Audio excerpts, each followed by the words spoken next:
النهارده هكلمكم عن مشروع من المشاريع الجامده جدا اللي راس مالها لا يتجاوز ال 5000 جنيه. هنتكلم بقى دلوقتي بالتفصيل وراس مال المشروع زي ما انتم شايفين كده. بسم الله ما شاء الله. ده فرخ روز، نوع من انواع العصافير الروز. فخليني بقى دلوقتي اكلمكم عن تفاصيل المشروع وايه التجهيزات اللي انت هتحتاجها عشان تعمل مشروع زي ده.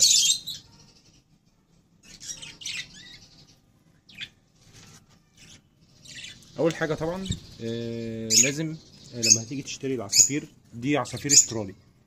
اول ما هتبدا بالعصافير الاسترالي دي وتنقي الالوان الفواتح اللي هي الابيض الاصفر، الالوان اللي هي النادره، الرمبوهيت والحاجات دي.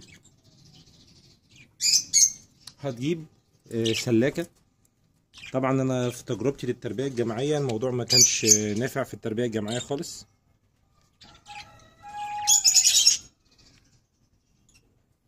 لان التربيه الجماعيه لما بيجوا يبيضوا ممكن يخشوا يكسروا البيت جوه، ممكن يخشوا يبهدلوا الدنيا، يعني الموضوع ما بيبقاش حلو يعني. فهتضطر ان انت تجيب سلاكه 3 عيون سعرها 250 جنيه، بتبقى 3 عيون ومعاها العشوش بتاعتها والاكلات بتاعتها. ده بالنسبه للسلاكه. هتجيب لك 4 سلاكات ب 1000 جنيه، وهتجيب لك جوزين عصافير سعرهم بقى بيبدأ من 250 على حسب الألوان والأحجام. الجوز ل 300 تجيب جوز شغالة. فلو هنقول إنك هتجيب في كل قفص مثلا جوزين 300 في 3 يعني بنتكلم في 900 لكل سلاكة، في 4 يعني بنتكلم في 3600 جنيه، و2000 يبقى بنتكلم، و1000 جنيه يبقى 4600 جنيه. يبقى كده انت جهزت لهم كل حاجه. الانتاج بقى بتاعهم بيكون يعني متوسط البيض بتاعها من 5 ل6 بيضات، وساعات بيبقى 7 و8. وطبعا الدوره بتاعتهم كل 21 يوم.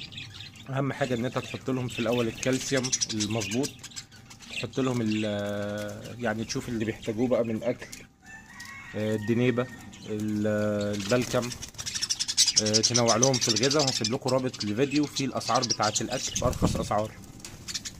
وبعد 21 يوم بتبدأ بقى ان الزغاليل تطلع، تاخد لها مثلا الدورة بتاعتها شهر ولا حاجة. فكل ما هيكون عندك عدد اكبر كل ما هتطلع انتاج اكبر.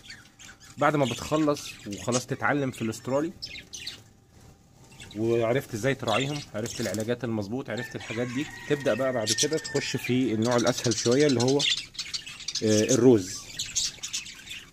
الرز سعره بيبدأ من 1000 جنيه، وده هنعمل له حلقة لوحده. يعني في حاجات ب 600 700 للفرد، بيوصل ل 1000 جنيه. ولما هتيجي تبيع بقى الزغاليل مش هتبيع بقى الواحدة ب 75 أو الجزء ب 150، لا هتبيع الواحدة ب 300 400 على حسب السعر. الكبيرة بتبيعها ب 1000. استنوا بقى الفيديو الجاي.